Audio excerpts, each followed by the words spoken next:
ان کے ملک میں حادثات پیش آ جاتے ہیں، کیا آپ ان کے لیے دعا کر سکتے ہیں؟ تو بھئی شریعت مطہرہ نے یہاں پہ کہاں روکا ہے؟ اس ملک کی سالمیت کی دعا کریں۔ غیر مسلم صحیح لیکن ہیں تو اللہ کے بندے، ان لوگوں کا حق ہے خیر کی دعا کی جائے۔ غیر مسلم ممالک میں رہنے والی مسلم کمیونٹی کو ایک مسئلہ یہ درپیش ہوتا ہے کہ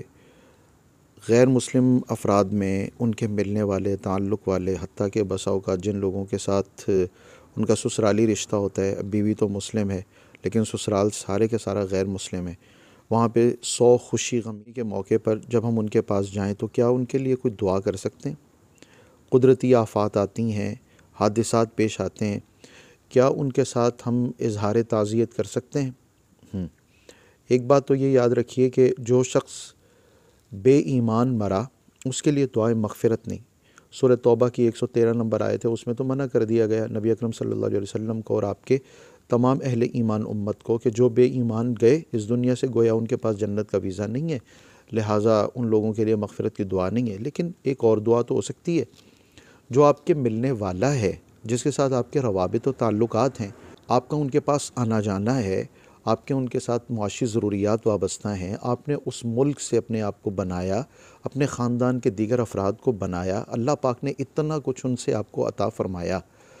اتنا تو کہا جا سکتا ہے کہ میرا اللہ آپ کو تسلی عطا فرمائے، اللہ آپ کو صبر عطا فرمائے،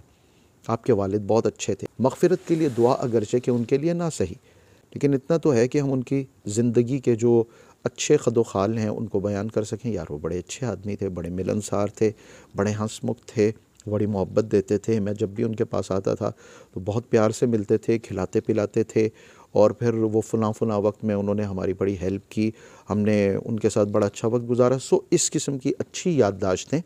لوگوں سے ذکر کریں۔ جو ان کے بیٹے بیٹیاں ہیں ان کے لیے تسلی کے الفاظ، صبر کے الفاظ بولیے، اللہ آپ کو صبر دے،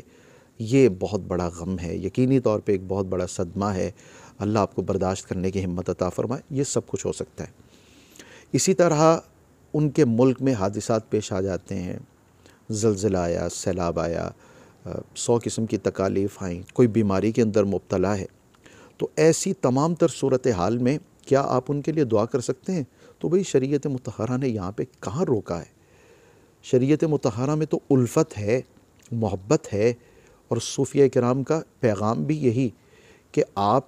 محبتیں بانٹیں، انہیں محبتیں دیں، آپ ان کے پاس جاتے ہیں، آپ ان کے لیے دعا کریں، اللہ ان کو شفا دے، اللہ ان کی خیر کرے، اور یہ جو آفات و بلیات ہیں اس ملک میں آئیں، اس ملک کی سالمیت کی دعا کریں۔ وہاں پہ مسلمان بھی بستے ہیں، غیر مسلم بھی بستے ہیں، غیر مسلم صحیح لیکن ہیں تو اللہ کے بندے، غیر مسلم صحیح لیکن ہیں تو انسان، تو انسانیت کے ناطے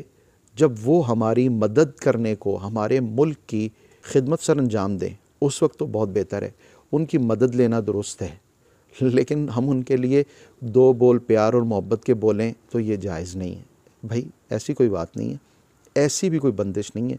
آپ ان کے لیے تسلی کے الفاظ بولیں۔ اگر مسجد میں کوئی عالم دین ہو اور ان کو یہ کہہ دیا جائے کہ آپ دعا فرمائیے، تو اجتماعی صورت میں ان سب کے لیے دعا ہو جائے گی، یا اللہ قدرتی آفات سے اس خطے کو بچا، تکالیف سے بچا، یہاں پہ اگر نافرمان لوگ تیرے موجود ہیں تو یا اللہ جو فرما بردار لوگ ہیں ان کی نیکیوں کے توسل سے تو مہربانی فرما۔ ہم نے وہ واقعہ پڑھا اور سنا ہے کئی مرتبہ حدیث پاک میں، نبی اکرم صلی اللہ علیہ وسلم نے فرمایا وہ 3 افراد تھے،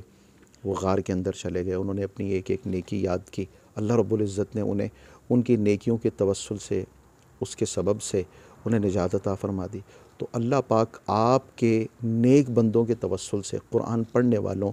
آنسو بہانے والوں، آہوزاری کرنے والوں، راتوں کو سجدہ کرنے والوں، رزق حلال کی تگ و دو کرنے والوں کے توسل سے اس خطے پر مہربانی فرمائے جہاں پہ آپ بستے ہیں۔